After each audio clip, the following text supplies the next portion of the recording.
Vous êtes-vous déjà demandé comment tous les événements de la prophétie biblique de la fin des temps sont liés les uns aux autres? Des événements comme l'enlèvement, la tribulation, la seconde venue et le millénium. Si c'est le cas, restez à l'écoute pour une présentation dynamique et illustrée que vous n'oublierez jamais. Le ministère Agneau et Lyon présente Christ dans la prophétie. Un programme qui se concentre sur les fondements de la prophétie biblique, pour montrer comment les événements actuels dans l'actualité sont liés aux prédictions bibliques des événements de la fin des temps, et le bientôt retour de Jésus. Maintenant, notre invité, le Dr David Reagan. Salutations au nom de Jésus, notre espérance bénie. Je suis Dave Reagan, fondateur et directeur du ministère Agneau et Lyon, et je suis heureux d'annoncer que je suis dans le studio avec moi cette semaine, un de mes collègues, Don Perkins. Don est le fondateur et directeur du ministère, selon les prophéties, situé à San Diego, en Californie. Don, bienvenue dans le pays de Dieu. Je suis content d'être dans le pays de Dieu. Mes amis, la semaine dernière, Don et moi nous vous avons introduit dans le monde fascinant des tableaux bibliques de prophétie. Nous vous avons montré des graphiques simples, des graphiques complexes, des petits graphiques et des graphiques géants. Nous avons souligné que les tableaux sont essentiels à l'étude de la prophétie biblique. Parce que nulle part dans la Bible vous ne pouvez trouver des listes détaillées de tous les événements de la fin des temps et comment ils se rapportent les uns aux autres. Au lieu de cela, en ce qui concerne la prophétie de la fin des temps, la Bible est comme un puzzle qui doit s'emboîter pour voir la situation dans son ensemble. Je veux vous guider à travers notre tableau de prophétie biblique, et nous appelons en fait ce tableau « prophétie biblique » l'ordre divin des événements. Et ce que je vais faire, je vais réellement vous conduire à travers l'âge actuel jusqu'à l'âge éternel. Et encore une fois, je veux juste vous donner une compréhension de ce tableau. Tout ce que vous verrez sur cette ligne sera des choses qui auront lieu sur la planète Terre. Tout ce qui est en dessous sera des choses dans le monde souterrain ou l'enfer. Tout ce qui est au-dessus sera des choses qui auront lieu dans les cieux. Je vais vous donner un aperçu général de la prophétie biblique et également vous montrer comment ce tableau est assez efficace pour vous aider à comprendre la prophétie biblique. Je veux commencer ici avec l'âge actuel. Nous savons qu'Adam a été créé dans un monde magnifique, c'était un monde parfait. Mais la parole de Dieu nous le dit qu'à cause du péché, la Bible dit que le péché est entré dans le monde. Et donc le monde magnifique que Dieu a créé est devenu infesté d'épines. Et le péché est entré dans l'homme, la mort est entrée sur la planète Terre. Mais une chose pour laquelle je remercie Dieu, parce que Dieu dans sa préscience et son plan, la Bible dit qu'il avait déjà prévu un plan. Il avait crucifié son Fils dans son esprit. Christ était déjà crucifié dans la pensée de Dieu, afin de racheter l'homme au cas où Adam pécherait. Eh bien, nous savons qu'Adam a commis cette erreur, et le péché est entré dans l'homme. Et la parole de Dieu nous dit que Dieu, dans sa préscience et plan, avait un plan pour faire venir son Fils Jésus. Ce que j'aime dans cette partie du tableau, c'est que dans cette section, nous étudions le Christ dans la prophétie qui est le remède de Dieu pour ramener l'homme dans la vie éternelle. Et nous regardons le Christ dans la prophétie de l'Ancien Testament, différents aspects des prophéties l'ont conduit à la croix. Lui entrant à Jérusalem, mourant entre deux voleurs, chaque aspect de sa vie a été divinement ordonné par Dieu. Et à cause de ce qu'il a fait, et je remercie infiniment Dieu pour cela. À cause de ce qu'il a fait, il a apporté la vie éternelle à l'humanité. Comme notre Seigneur est allé sur la croix, l'Église est donc née. Nous avons cela dans le livre des Actes des Apôtres. Et dans le livre des Actes, vous savez que le temps de l'Église a commencé. La Bible dit que les apôtres ont bouleversé le monde. Et nous sommes actuellement dans ce qui est connu comme l'âge de l'Église, la dispensation appelée le temps de l'Église. C'est un moment merveilleux où Christ utilise l'Église, le corps de Christ. Et nous sommes ici aujourd'hui, en attendant le prochain grand événement prophétique qui va se produire à l'horizon. Et cet événement est connu comme l'enlèvement de l'Église. Maintenant, j'enseigne, et je crois que l'enlèvement est un enlèvement pré-tribulation. Je crois que l'Église sera enlevée avant la grande période de tribulation. Et ça va être un événement merveilleux, car chaque chrétien qui naît de nouveau aujourd'hui sera enlevé. La Bible dit que nous serons changés en un instant, en un clin d'œil. Nous serons enlevés, et nous passerons du mortel à l'immortalité. Et j'aime vraiment cela parce que les saints seront enlevés. La Bible dit que nous obtiendrons des corps glorifiés comme notre Seigneur. C'est donc un événement que j'attends vraiment, d'être enlevé pour être avec mon Seigneur. Et la Bible dit que ceux d'entre nous qui seront enlevés, ainsi nous serons avec le Seigneur pour toujours. Maintenant je veux aller un peu plus loin, puisque nous sommes pris ici dans l'enlèvement. Nous serons enlevés pour une raison, pour un but. Nous allons également voir que lorsque l'Église sera enlevée, nous irons devant ce qui est connu comme le siège du jugement du Christ, ou le siège béma du Christ. Et c'est là que Christ jugera chaque croyant, chaque chrétien pour leurs travaux et les services en tant que chrétien sur la planète Terre. Là, au siège du jugement du Christ, le chrétien pourra obtenir 5 récompenses, 5 couronnes différentes.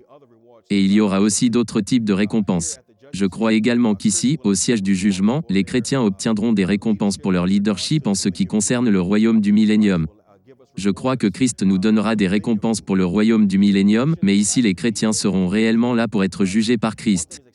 Une chose qui est excitante cependant, même si un chrétien pourrait perdre des récompenses au siège du jugement de Christ, il ne sera pas rejeté. Ce n'est pas un jugement de condamnation, bien que certains chrétiens perdront des récompenses. Encore une fois, c'est un événement qui aura lieu dans les cieux. Ce que nous allons voir maintenant. La Bible nous parle d'un autre événement qui se produira réellement dans les cieux. Cet événement est connu sous le nom du souper des noces de l'agneau. Et je vais vous expliquer un peu plus à ce sujet lorsque nous serons dans cette partie du graphique. Mais je veux revenir ici et je veux vous montrer quelque chose. L'Église sera prise et enlevée. Et alors que nous sommes enlevés, il y aura un autre événement qui aura lieu sur la planète Terre. La Bible nous parle de 7 années de tribulation. Il y aura 3 ans et demi et 3 ans et demi, totalisant 7 ans du jugement de Dieu sur la planète Terre. Il y aura 21 jugements qui viendront dans la période de grande tribulation, et en plus de cela, l'Antéchrist. Et beaucoup de gens ici qui se retrouveront dans cette saison de tribulation. Ce sera un temps différent, un calendrier différent pour l'humanité. Même notre Seigneur nous l'a dit. Il a dit que la tribulation sera un moment que le monde n'a jamais vu et ne reverra plus jamais. Le prophète Jérémie appelle cela le temps des troubles d'Israël. Et ce qui va se passer, Dieu permettra à cette saison de grande tribulation d'avoir lieu. Et encore une fois, le but principal de cette tribulation sera que Dieu veut avoir un reste juif de la maison d'Israël. Vous savez, aujourd'hui, il y a un esprit de sommeil qui a couvert la maison d'Israël. Mais cet esprit de sommeil sera réellement levé. Et Israël criera pour le vrai Messie. Ça va être excitant. Christ le fera. Il reviendra et réellement délivrera Israël.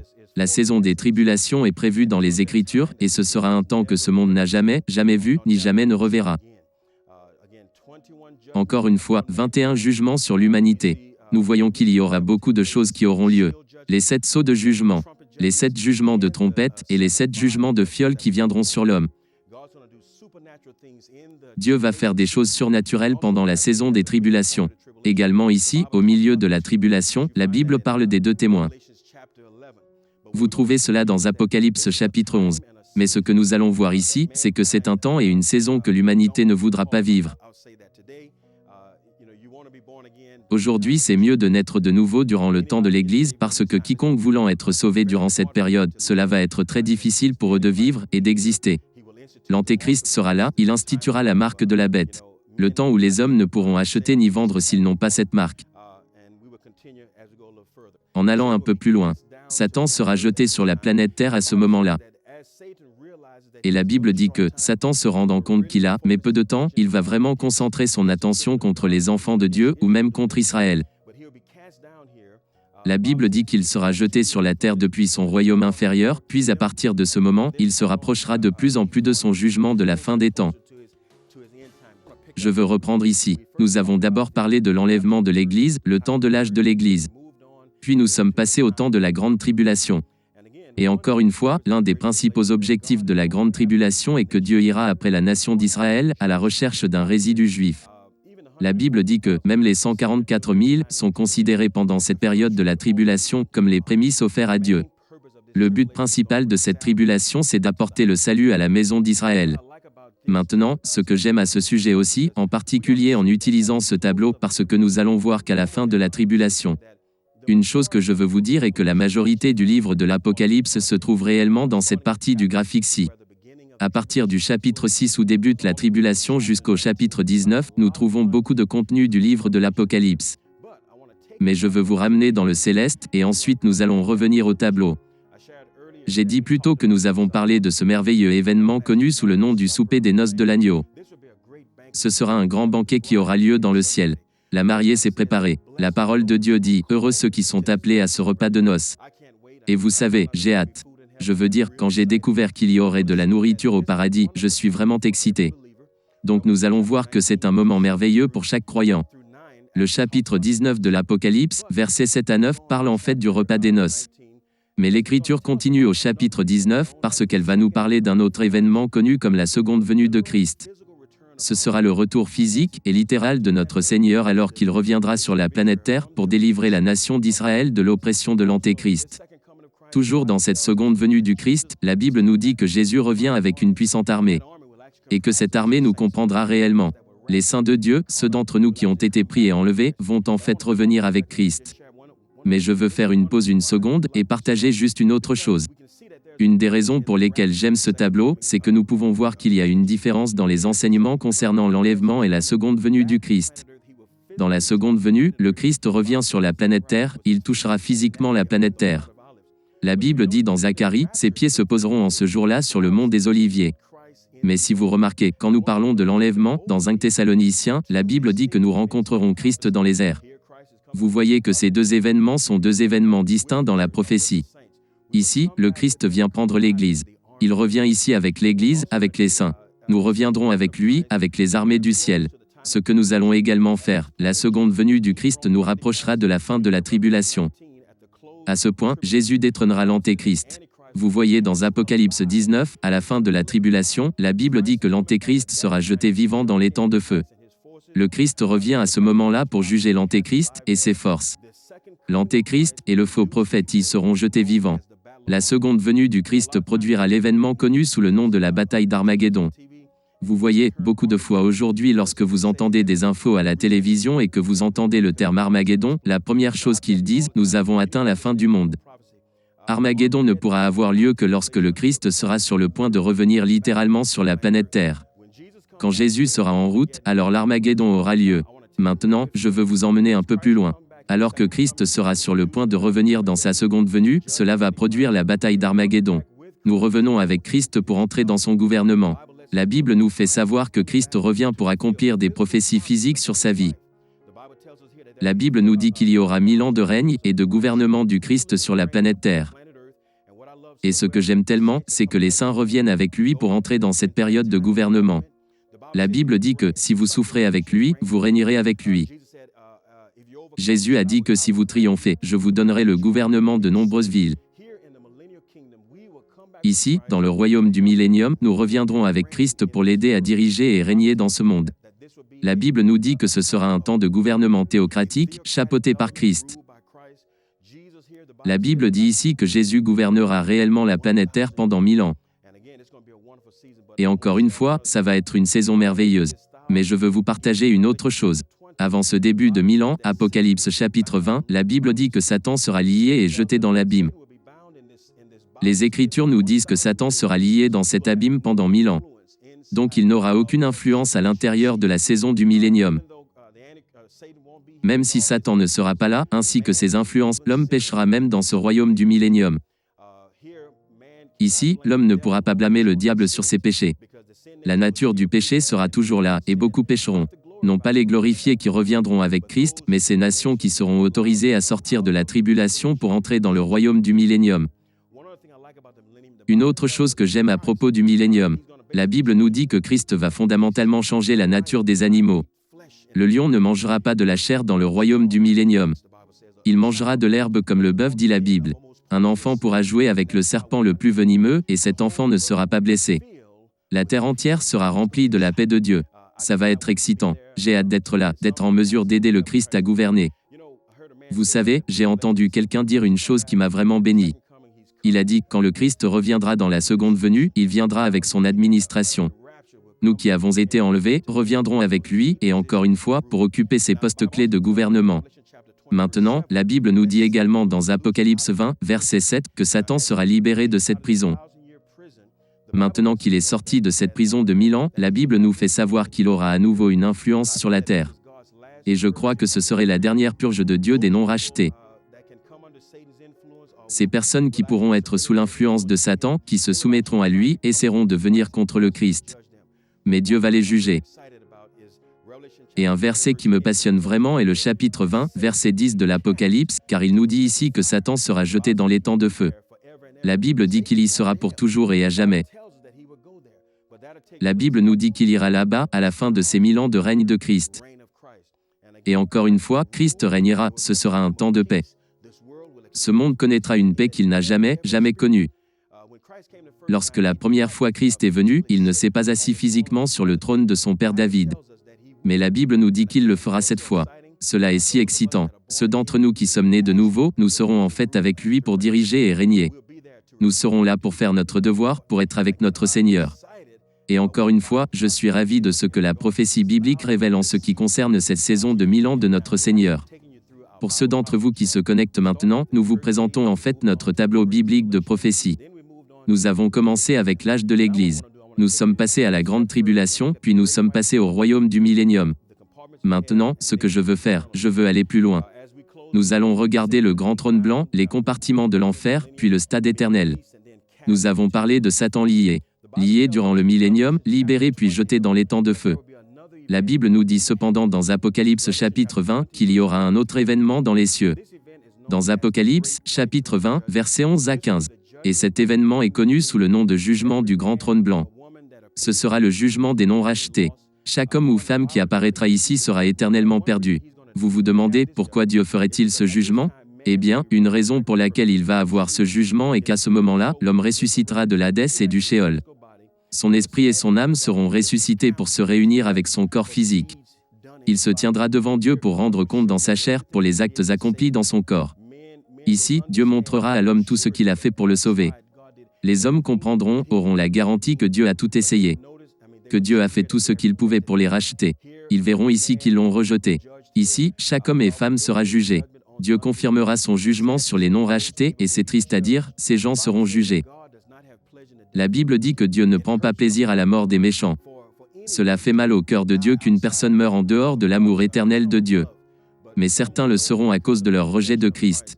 Et ils seront en fait jetés vivants dans les temps de feu. Et encore une fois, c'est un jugement éternel. Mais puisque je suis ici, je veux vous emmener un peu plus loin. La Bible nous en dit assez sur l'enfer. Ce que nous pouvons voir dans les Écritures, c'est qu'il y a 5 différents compartiments de l'enfer, si vous voulez l'appeler ainsi. Mais ils sont tous appelés enfer. Mais permettez-moi d'expliquer ce que les Écritures enseignent. Nous avons ici ce compartiment, connu sous le nom de paradis ancien ou le sein d'Abraham. Et si vous remarquez dans le tableau-ci, ce compartiment existait en fait avant la croix du Christ. C'était un endroit où allaient les rachetés, ceux qui étaient figurativement couverts par le sang expiatoire de l'agneau. Quand ils mouraient, leurs corps ont été enterrés, mais leur esprit et leur âme allaient dans le sein d'Abraham. Ce compartiment n'existe plus aujourd'hui, car aujourd'hui, quand un chrétien meurt, il est absent du corps, il est présent avec le Seigneur. Mais à cette époque, parce que Christ n'était pas encore mort, Dieu avait prévu une place où les rachetés partaient. Et ils allaient dans ce compartiment.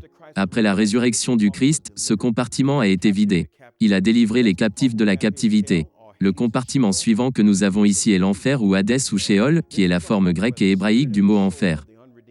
C'est le compartiment où vont l'esprit et l'âme des non-rachetés. Et ils sont là en attendant l'heure du jugement. J'aime appeler Hadès et Sheol comme Central Lockup. C'est un endroit où ils sont, jusqu'à ce qu'ils se présenteront devant le juge, puis ils iront dans l'enfer éternel, que nous couvrirons dans quelques secondes. La Bible nous parle également d'une autre partie de l'enfer connue sous le nom de Tartare.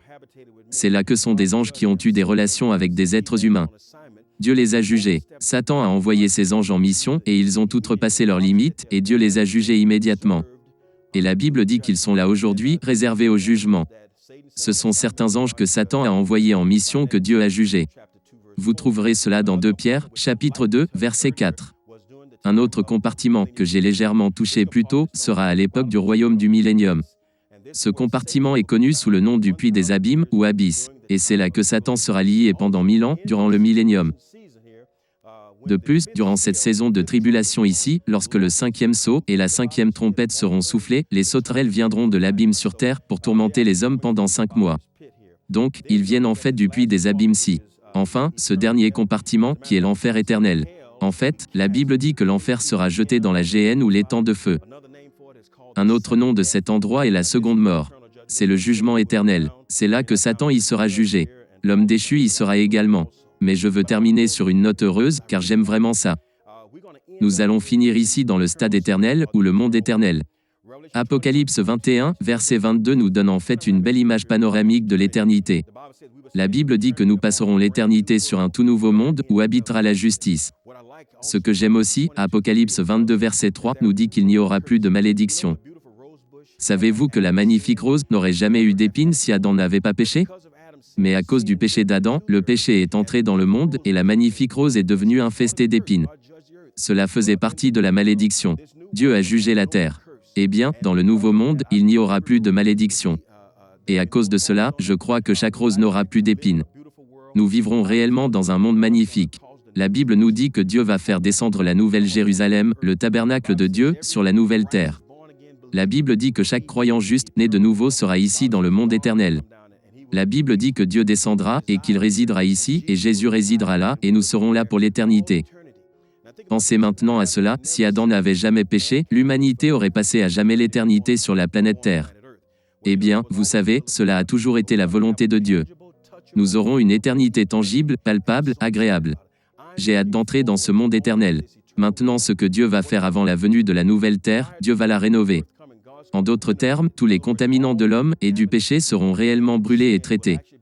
Puis lorsque la fumée se dissipera et que la poussière se déposera, nous aurons un tout nouveau monde. Ce que nous devons comprendre, c'est que lorsque nous entrerons dans le monde éternel, ce sera un monde impressionnant. Car il n'y aura plus de diable, plus de péché, plus de maladie, plus de malédiction. La Bible dit que Dieu essuiera toutes les larmes de nos yeux et cela va être excitant. J'attends cela avec impatience. Une autre chose qui me passionne vraiment, la Bible parle de l'arbre de vie. L'arbre de vie qu'Adam et Ève, après avoir péché, ne pouvaient plus manger. Ils ont mangé de l'arbre de la connaissance du bien et du mal et Dieu leur a interdit de manger de l'arbre de vie. Eh bien, l'arbre de vie sera sur la planète Terre. Et la Bible dit que chaque croyant pourra manger de l'arbre de vie. Il va porter 12 sortes de fruits et donner un fruit différent chaque mois. Quelle est votre destinée éternelle? Êtes-vous candidat pour le monde éternel? Ou le lac de feu?